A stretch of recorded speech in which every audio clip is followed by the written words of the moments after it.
If you're still running your kitchen like you were in 2015, you're already behind. In 2025, it's about working smarter, not harder. Today, I'm going to show you exactly what a modern kitchen looks like and how automation is changing the game for restaurant owners who want to scale. Staff shortages, rising costs, training that takes months only for people to leave. It's harder than ever to grow a restaurant these days. That's where solutions like this come in. And it all starts here in the app.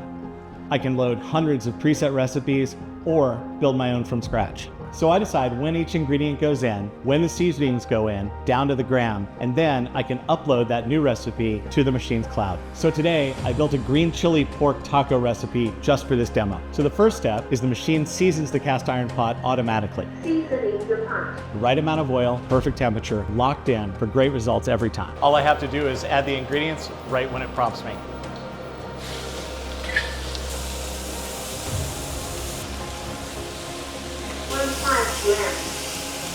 It's designed to keep timing precise so that every batch tastes as good as the last. The addition of seasonings and sauces is fully automated too. No overpouring or missteps. Everything is measured, mixed, and cooked exactly the way the recipe calls for. And when it's finished, the bowl gently tilts to make plating smooth and easy. And afterwards, cleanup is easy.